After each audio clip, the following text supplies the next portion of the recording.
महाराज जी, आप कह रहे हैं कि आपको ब्रज 84 कोस पद यात्रा का सौभाग्य प्राप्त हो रहा है। महाराज जी, आप जानना चाहते हैं कि इस यात्रा का उद्देश्य क्या है और इसमें हमें किन नियमों का पालन करना है? इस यात्रा का उद्देश्य रखना चाहिए प्रिया प्रीतम की प्राप्ति। प्रिया प्रीतम प्रसन्न हो, श्री कृष्ण प्रसन्न हो, श्यामा जी प्रसन्न हो और अपने चरणों का प्रेम प्रदान करें। और वैसे इसकी महिमा है कि ब्रज 84 कोश की जो यात्रा पूर्ण कर लेता है नंगे पैर, और अपराध ना बने। अपराध है निंदा न करे किसी की। अपने दाहिने ओर ब्रज क्षेत्र रहता है तो बाएं ओर ही मलमूत्र का त्याग करे, थूक आदि का त्याग करे। दाहिनी तरफ मलमूत्र और थूक आदि का त्याग न करे। दूसरा, किसी भी ब्रजवासी को कटु भाषण न बोले। ऐसे भगवान भिड़ा देते हैं, ऐसे ही रहना है ब्रज क्षेत्र में ऐसे। तो ब्रजवासियों का अपराध न करे। और ब्रज की यदि 84 कोस की परिक्रमा कर ली जाए तो 84 लाख योनियों से मुक्ति मिल जाती है। ऐसा महापुरुषों का कथन है कि अगर नंगे पैर ब्रज 84 कोस की यात्रा भगवान का स्मरण करते हुए की जाए, बड़े दैन्य भाव से, कोई अपराध न बने, तो 84 लाख योनियों से मुक्ति मिल जाती है। 84 लाख योनियों में फिर नहीं जाना पड़ेगा, भगवान श्री कृष्ण की कृपा प्राप्त हो जाती है। 84 कोस बड़ी महिमा में, ये भगवान का परम धाम है ना। और हर क्षेत्र में कुछ न कुछ भगवान की लीला हुई है। 84 कोस में कोई न कोई भगवान की दिव्य लीलाएं हुई है।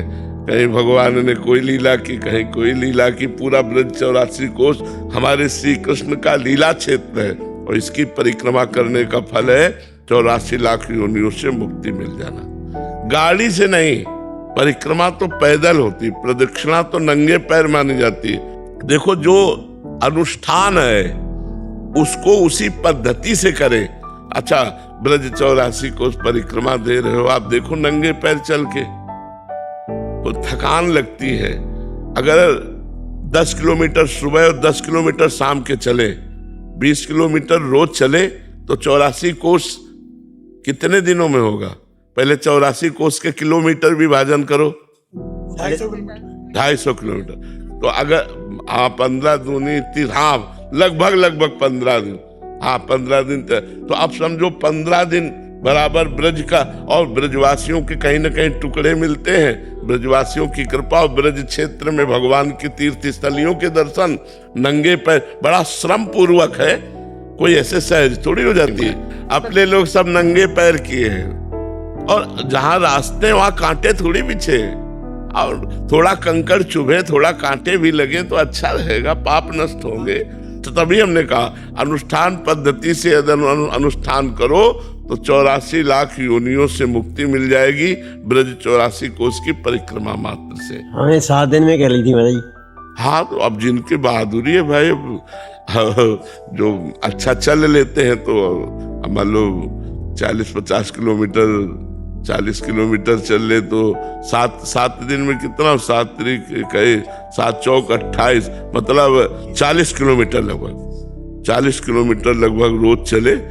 तो अब भाई बहादुर आदमी के काम है। अपने लोग तो 10 किलोमीटर सुबह चलते थे और 10 किलोमीटर शाम के चलते थे। 13-14 दिन में पूरी हो गई थी। ठाकुर जी के आने के हमारे संकेत मिलते हैं, जो मिलना हो ठाकुर जी की कृपा करें कभी, उनके पहले कोई संकेत मिलता है? ठाकुर जी तो वृंदावन में है ही, प्रिया प्रीतम है, लेकिन सबको नहीं।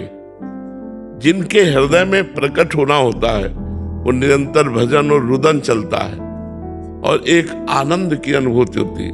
मन अति हरस जनावन तेहि, आज देखियो परम सनेही।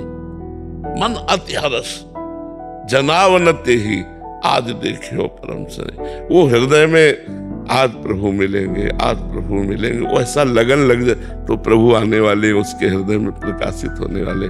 सबको नहीं, उस भजन करने वाले को उसके हृदय में आनंद की अनुभूति ऐसी होने लगती है जैसे सूर्य उदय होने के पहले ही अंधकार नष्ट हो जाता है। ऐसे भगवान के साक्षात्कार के दर्शन करने के पहले ही काम क्रोध लोभ मोह मद ये सब अंधकार नष्ट हो जाता है, हृदय शांत और शीतल विनयी नम्र सब भागवतिक दैवी संपदा आ जाती है, तब वो भगवान के दर्शन का अधिकारी होता है। तब उसको अनुभव होने लगता है कि भगवान आने वाले हैं, हमारे हृदय में प्रकाशित होने वाले, वो अनुभव होता है। उसी उपासक को अनुभव होता है जो उपासना में रहता है, सबको अनुभव नहीं होता। और ऐसा भी भगवान कर सकते हैं कि अगर अभी उसका चित्त पूर्ण लुभायमान नहीं हुआ तो स्वप्न में भगवान के शिव विग्रहों के दर्शन, तीर्थों के दर्शन, संतों के दर्शन, ये स्वप्न में थोड़ा भी साधना करे तो ये आने लगते हैं। जैसे स्वप्न में भगवान के दर्शन है विग्रहों के, लेकिन हम तुम बातचीत जैसे कर रहे हैं ऐसे भगवान के स्वप्न में दर्शन होना, कि भगवान जैसे कि भगवान आए, हमसे बातचीत किए, हमसे मिले, गले लगे स्वप्न में ही, ये महान बात है। हाँ, ये महान, हाँ ये महान बात है, ये महान बात है, ये साधारण बात नहीं है, ये महान बात है कि भगवान स्वप्न में ऐसे आए और बातचीत की, मुस्कुराए से, और श्री विग्रह में दर्शन, ये एक अलग कोटि की बात हो गई।